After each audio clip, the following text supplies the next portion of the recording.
Welcome to my YouTube channel Meher Tutorials. Today we will discuss about question answer of class 8 chapter 8 cell structure and function.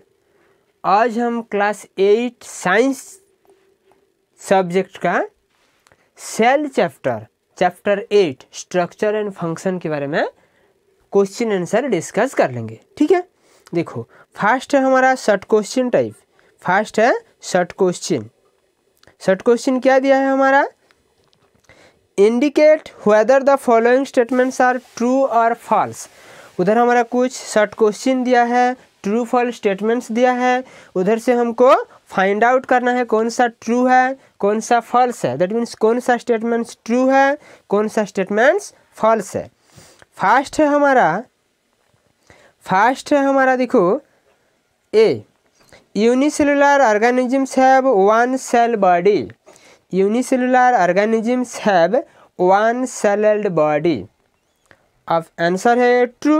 Unicellular organisms में उसका cell में एक ही cell रहता है। Okay, तो ये answer होगा ट्रू स्टेटमेंट है। Second B, muscle cell are branched. Muscle cell branched रहता है क्या, ये वाला फॉल्स है। ओके, मसल सेल ब्रांचेड नहीं है। C, the basic living unit of an organisms is an organ. एक ऑर्गेनिजम्स का बेसिक लिविंग यूनिट ऑर्गन है। ऑप्शन में क्वेश्चन में दिया है, लेकिन ये वाला फॉल्स है। Basic living unit of an organisms उसका ओरिजिनल आंसर सेल है। ठीक है, उधर ऑर्गन दिया है इसलिए ये वाला फॉल्स स्टेटमेंट है। Next option D, amoeba has irregular shape. Amoeba का इरेगुलर शेप रहता है, ये ट्रू है। तो ये उसका ट्रू स्टेटमेंट है, इसलिए हम उसको टी लिखेंगे और ट्रू लिखेंगे। ठीक है, उसके बाद जो है हमारा क्वेश्चन नंबर टू क्या दिया है, make a sketch of human nerve cell. हमको एक ह्यूमन नर्व सेल का डायग्राम करना है। What function do nerve cell perform. Nerve cell कौन सा काम करता है वो बारे में भी हम लिखना है। देखो उधर हमारा डायग्राम दिया है अच्छा से, ये हमारा नर्व सेल है। ठीक है, ये हमारा नर्व सेल है। उधर हमारा न्यूक्लियस रहता है। ओके, उधर हमारा न्यूक्लियस रहता है, ये वाला न्यूक्लियस है। ओके, ये है हमारा ये होल डायग्राम नर्व सेल का है। देखो उसका फंक्शन क्या है, function of a nerve cell is to transmit message to the brain and also to take away message from the brain to the receptor organs. देखो नर्व सेल का काम है, नर्व सेल का फंक्शन है, ये message को transmit करता है। ओके, मैसेज सबको ब्रेन के पास ट्रांसफ़र करता है और ब्रेन से मैसेज लाके अलग वाला ऑर्गन जहाँ पे मैसेज रिक्वायरमेंट है, ओके, रिसेप्टर वो ऑर्गन्स को ट्रांसफ़र करता है, मैसेज लेके आता है। Thus it controls the working of different part of the body. ये हिसाब से ये से करके ये जो हमारा ह्यूमन बॉडी रहता है उसका अलग अलग पार्ट्स को कंट्रोल करने में मदद करता है। ठीक है, उसके बाद है जो question number 3, right short notes on the following. उधर कुछ 2 टर्म्स दिया है, पॉइंट दिया है, उसके बारे में हम शॉर्ट नोट्स लिखना है। ऑप्शन ए में दिया है साइटोप्लाज्म, ऑप्शन बी में दिया है nucleus of a cell. Okay, option A क्या दिया है, साइटोप्लाज्म। देखो फर्स्ट हम साइटोप्लाज्म के बारे में डिस्कस कर लेते हैं। साइटोप्लाज्म क्या है, ओके, देखो साइटोप्लाज्म है, it is a fluid that fills the cell and occurs between the plasma membrane and the nucleus. ये एक फ्लूइड है जो कि सेल में फिल्स होकर रहता है और प्लाज्मा मेम्ब्रेन और न्यूक्लियस का बीच में, ओके, बिटवीन में रहता है। सेल ऑर्गेनेल्स जैसे हमारा mitochondria, ribosomes, Golgi bodies etcetera are suspended in the cytoplasm. Cell organelles, mitochondria, ribosomes, Golgi bodies ये सब साइटोप्लाज्म्स में रहता है। The cytoplasm helps in the exchange of materials between the cell organelles. और cytoplasm का काम क्या है, ये मटेरियल्स को एक्सचेंज करता है सेल ऑर्गेनेल्स के बीच में। ठीक है, नेक्स्ट हम देखते हैं न्यूक्लियस के बारे में। न्यूक्लियस क्या है, nucleus of a cell, nucleus is a spherical structure generally present at the centre of a cell. ये स्फेरिकल स्ट्रक्चर है जो कि एक सेल का सेंटर में रहता है। Nucleus is compose of the following components. Nucleus में कौन कौन सा कंपोनेंट्स रहता है, देखो ये उधर हमारा डायग्राम दिया है। न्यूक्लियस में हमारा न्यूक्लियस रहता है, न्यूक्लियर पोर रहता है, क्रोमोजोम्स रहता है, न्यूक्लियर मेम्ब्रेन्स रहता है। तो ये पॉइंट्स अब हम एक एक करके देख लेते हैं। देखो फर्स्ट देखते हैं हम न्यूक्लियर मेम्ब्रेन। न्यूक्लियर मेम्ब्रेन क्या है, न्यूक्लियर मेम्ब्रेन है it is A double layer membrane which separates the contents of the nucleus from the cytoplasm। ये डबल लेयर मेम्ब्रेन है जो कि कंटेंट्स को सेपरेट करता है न्यूक्लियर साइटोप्लाज्म से न्यूक्लियस को। ओके, न्यूक्लियस को साइटोप्लाज्म का कंटेंट अलग करता है। Nuclear membrane has nuclear pore that allow the transfer of specific substance in and out of the nucleus. और न्यूक्लियर मेम्ब्रेन में न्यूक्लियर पोर रहता है जो कि कुछ स्पेसिफिक सब्सटेंस को इन एंड आउट करता है। ओके, न्यूक्लियस में न्यूक्लियस क्या है, it is A small spherical body that is not bounded by any membrane. ये किसी मेम्ब्रेन के साथ बाउंडेड होके नहीं रहता है, छोटा वाला स्फेरिकल बॉडी है। उसके बाद है हमारा क्रोमोजोम्स। क्रोमोजोम्स क्या है, देखो these are thread like structure that carries gene. ये थ्रेड लाइक स्ट्रक्चर है जो कि जीन कैरी करके लेता है, जीन कैरी लेता है। ओके,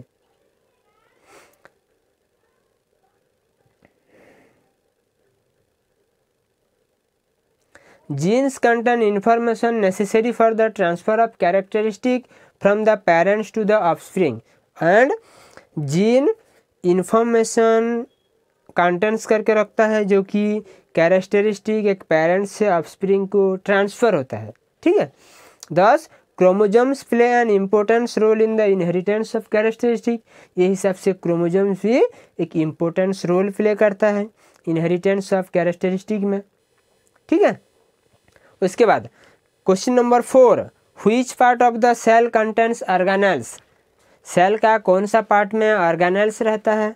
ओके, देखेंगे हम cytoplasm is the part of cell that contents various organelles such as mitochondria, ribosomes, Golgi bodies etcetera.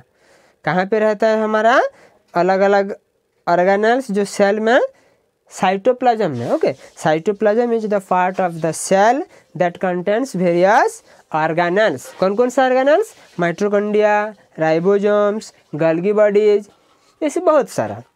और cytoplasm is a fluid that fills the cell and occurs between plasma membrane and nucleus. और cytoplasm एक fluids है जो कि cell में fill होकर रहता है, जो कि प्लाज्मा मेम्ब्रेन एंड न्यूक्लियस के अंदर रहता है, बिटवीन में रहता है। ओके, उसके बाद question number 5, makes sketches of animals and plant cell, state 3 difference between them.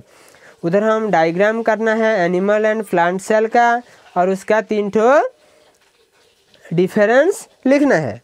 तो देखो फर्स्ट हमारा एनिमल सेल का डायग्राम हमारा स्क्रीन का लेफ्ट साइड है, प्लांट सेल का डायग्राम हमारा स्क्रीन का राइट साइड है। ठीक है, तो फर्स्ट देखते हैं हम एनिमल सेल का। ओके, एनिमल सेल में देखो कैसे रहता है, क्या क्या रहता है। उसका एक माइटोकॉन्ड्रियन रहता है, गोल्गी बॉडीज रहता है, ओके, न्यूक्लियस रहता है, न्यूक्लियस रहता है, सेल मेम्ब्रेन रहता है, साइटोप्लाज्म रहता है। डायग्राम अच्छे से दिख रहा है ना। उसके बाद देखो प्लांट सेल, प्लांट सेल में क्या रहता है, ये वाला क्लोरोप्लास्ट रहता है, सेल वॉल रहता है, लेकिन हमारा एनिमल सेल में सेल वॉल नहीं रहता है। ओके, फिर एनिमल प्लांट सेल में हमारा सेल मेम्ब्रेन रहता है, न्यूक्लियस रहता है, न्यूक्लियस रहता है, और उसका बड़ा वाला वैक्यूल्स रहता है, माइटोकॉन्ड्रिया रहता है, गोल्गी बॉडी रहता है, साइटोप्लाज्म्स भी रहता है। और देखेंगे plant cell and animal cell में प्लांट सेल जनरली स्फेरिकल रहता है, दैट मीन्स सर्कुलर टाइप रहता है, और एनिमल सेल सर्कुलर टाइप रहता है, स्फेरिकल, और प्लांट सेल ये रेक्टेंगुलर शेप टाइप जैसे रहता है। ठीक है, तो देखो तीन तो डिफरेंस क्या लिख सकते हैं हम, ये plant animal cell are generally small in size, animal cell छोटा साइज का रहता है, लेकिन प्लांट सेल के दिखेंगे they are usually larger than animal cell, animal cell से बड़ा वाला ही रहता है। एनिमल सेल में cell wall is absent, animal cell में सेल वॉल ऑब्सेंट रहता है, लेकिन प्लांट सेल में cell wall is present. Okay, plant cell में सेल वॉल प्रेजेंट रहता है। फिर एनिमल सेल में दिखेंगे तो vacuoles are small in size, animal cell में वैक्यूल्स जो रहता है वो छोटा साइज का रहता है, लेकिन प्लांट सेल के केस में दिखेंगे तो उसका वैक्यूल्स लार्जर साइज रहता है। ठीक है, और दिखेंगे देखो no other animal cell possesses plastid except for the protozoan euglena. देखो यूग्लेना प्रोटोजोअन है, ओके, उसके पास ही प्लास्टिड रहता है, और उसको छोड़ के अलग वाला जितना भी एनिमल्स है उनके पास प्लास्टिड नहीं रहता है। प्लास्टिड जनरली प्लांट्स में ही दिखने के लिए मिलता है। ठीक है, the plastid are presents in plants. Okay, उसके बाद है क्वेश्चन नंबर 6। क्वेश्चन नंबर 6 दिया है हमारा, state the difference between eukaryotes and prokaryotes. Okay, उधर हम यूकैरियोट्स एंड प्रोकैरियोट्स के बारे में डिफरेंस लिखना है। ठीक है, तो देखो प्रोकैरियोटिक्स क्या है, यूकैरियोटिक्स क्या है, उधर हम बॉक्स करके एक्सप्लेन करके दिखेंगे। प्रोकैरियोटिक्स एंड यूकैरियोटिक्स, प्रोकैरियोटिक्स हमारा स्क्रीन का लेफ्ट साइड में लिखे हैं, यूकैरियोटिक्स हमारा स्क्रीन का राइट साइड दिख रहा है। ठीक है, तो prokaryotics most prokaryotics are unicellular, ज़्यादा से ज़्यादा जो प्रोकैरियोटिक्स रहता है वो वाला यूनिसेलुलर रहते हैं। यूकैरियोटिक्स के बारे में दिखेंगे तो मोस्ट यूकैरियोटिक्स आर मल्टीसेलुलर, ज़्यादा से ज़्यादा जितना भी यूकैरियोटिक्स है वो सब मल्टीसेलुलर ऑर्गेनिजम्स है। Nucleus is poorly defined due to the absence of nuclear membrane, prokaryotics में न्यूक्लियस पुअरली डिफाइंड होकर रहता है क्योंकि उधर न्यूक्लियर मेम्ब्रेन एब्सेंस रहता है, लेकिन यूकैरियोटिक्स केस में दिखेंगे न्यूक्लियस वेल डिफाइंड रहता है। ओके, क्योंकि ये वाला न्यूक्लियर मेम्ब्रेन में सराउंड होकर रहता है। फिर दिखेंगे nucleus is absence in prokaryotics, prokaryotics में न्यूक्लियस ऑब्सेंस रहता है, लेकिन यूकैरियोटिक्स में न्यूक्लियस इज प्रेजेंस।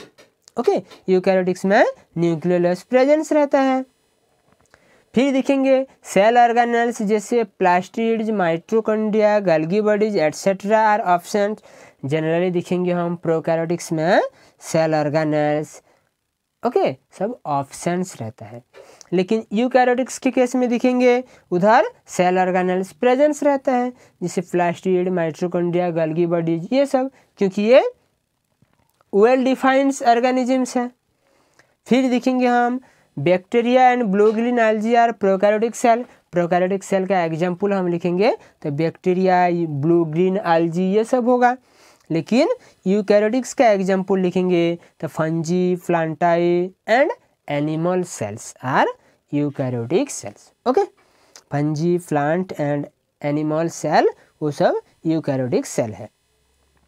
फिर हम देखेंगे क्वेश्चन नंबर 7। क्वेश्चन नंबर 7 है हमारा Where are chromosomes found in a cell? Okay, Where are chromosomes found in a cell?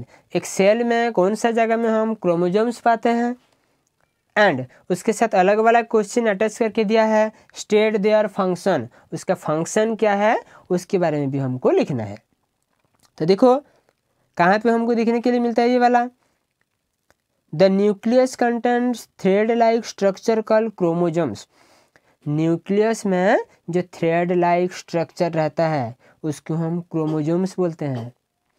Chromosomes play an importance role in the inheritance of characters, chromosomes एक importance role play करता है inheritance of character में।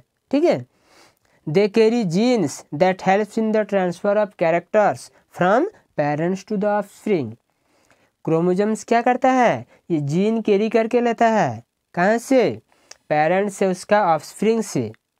ठीक है, transfer of character, character transfer करने के लिए। Next है question number 8, cells are the basic structural unit of living organisms, explain. Cell को हम क्यों basic structural living of unit of living organisms बोलते हैं, उसके बारे में हम एक्सप्लेन करेंगे। ठीक है, देखो, cell constituents various components of plants and animals. जो प्लांट्स के बारे में दिखेंगे, एनिमल्स के बारे में दिखेंगे, सब में सेल रहता है, बहुत टाइप ऑफ सेल रहता है। A cell is the smallest unit of life. Cell एक छोटा वाला, सबसे छोटा वाला यूनिट ऑफ लाइफ है। And it's capable of all living function, और ये कैपेबल हो सकता है कि सब लिविंग फंक्शन करने के लिए। Cells are the building block of life. Cell को हम बिल्डिंग ब्लॉक्स ऑफ लाइफ भी बोल सकते हैं। This is reason why cells are referred to as the basic structural and functional unit of life. इस कच के वजह से, इस रीजन के वजह से हम सेल्स को बोल सकते हैं कि basic structural and functional unit of life. All cells vary in their shape, size and activities they perform. देखो, जितना भी सेल है, सब सेल अलग अलग शेप का रहता है, अलग अलग साइज का रहता है, और उनका काम भी सब अलग अलग रहता है। In fact, the shape and size of cell is related to the specific function it perform। और शेप एंड साइज उसका कुछ स्पेसिफिक फंक्शन के ऊपर डिपेंड करता है। ओके, जो नॉर्मल काम करता है उसका नॉर्मल साइज का, नॉर्मल शेप का सेल होगा। ठीक है, next question number 9, explain why chloroplast are found only in plant cell. हमको एक्सप्लेन करना है कि क्यों क्लोरोप्लास्ट ओनली प्लांट सेल में ही दिखने के लिए मिलता है। देखो, chloroplast are found only in plant cell, मालूम है हमको, they contain a green pigment called chlorophyll. क्यों ये वाला ओनली प्लांट में दिखने के लिए मिलता है? क्योंकि उधर एक ग्रीन पिगमेंट्स रहता है जिसको हम क्लोरोफिल रहता है, और हमको मालूम है क्लोरोफिल हमारा कहाँ पे रहता है, प्लांट में ही रहता है, फोटोसिंथेसिस करने के लिए मदद करता है। Okay, this green pigment is important for photosynthesis in green plants. और ये जो क्लोरोफिल्स रहता है, ये पिगमेंट जो रहता है वो वाला ग्रीन प्लांट्स को फोटोसिंथेसिस करने के लिए मदद करता है। This chlorophyll pigment traps solar energy and utilise it to manufacture food for the plants. और ये जो क्लोरोफिल पिगमेंट रहता है वो सोलर एनर्जी को ट्रैप करके रखता है, और उधर से प्लांट का बॉडी में खाना प्रोड्यूस करता है, फूड मैन्युफैक्चर करता है। उधर देखो हमारा डायग्राम में दिखे हैं हम, उधर दिया है एक प्लांट दिया है, उधर क्लोरोफिल है लीव्स में। ओके, एनवायरनमेंट से कार्बन डाइऑक्साइड कलेक्शन करेगा, मिट्टी से वाटर एंड मिनरल कलेक्शन करेगा, और सन का जो लाइट है, लाइट एनर्जी यूटिलाइज करके फोटोसिंथेसिस प्रोसेस में फूड मैन्युफैक्चर करता है। Next question number 10, complete the crossword with the help of clue given below. उधर हमारा क्रॉसवर्ड दिया है, उसको हम क्लू के हिसाब से देख के सॉल्व कर लेंगे। ठीक है, देखो फर्स्ट दिया है across, this is necessary for photosynthesis. Across दिखते हैं हमारा, एक नंबर एक्रस में हमारा कौन सा होगा, क्लोरोफिल, क्लोरोफिल नेसेसरी है। Okay, 2 number terms for components present in the cytoplasm, sorry across का question number 3 point, terms for components present in the cytoplasm. 3 है हमारा ऑर्गेनेल। ओके, ये से 6 नंबर देखेंगे the living substance in the cell. Cell का living substance को हम क्या बोलते हैं, प्रोटोप्लाज्म। ठीक है, next units of inheritance presents on the chromosomes, अभी हम डिस्कस किए थे, जीन। ओके, जीन्स बोलते हैं। नेक्स्ट है हमारा डाउनवर्ड्स, डाउनवर्ड्स में दिखेंगे क्वेश्चन 1 का, ग्रीन प्लास्टिड को हम क्या बोलते हैं, क्लोरोप्लास्ट, अभी डिस्कस किए थे।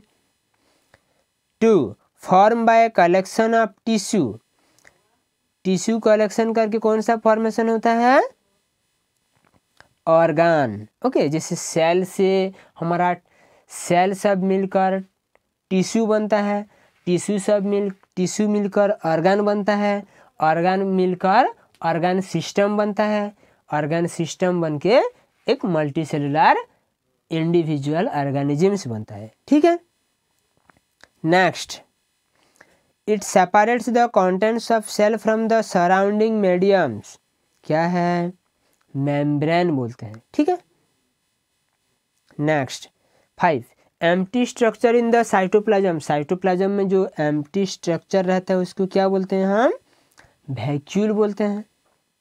एनिमल सेल में छोटा साइज का रहता है एंड प्लांट सेल में बड़ा वाला साइज का रहता है। And next, a group of cells. Group of cells को हम क्या बोलते हैं? टिश्यू बोलते हैं। ठीक है। उधर देखो अच्छे से हमारा डायग्राम में दिया है, जो कि लास्ट नंबर ए हमारा क्लोरोफिल हुआ। ओके।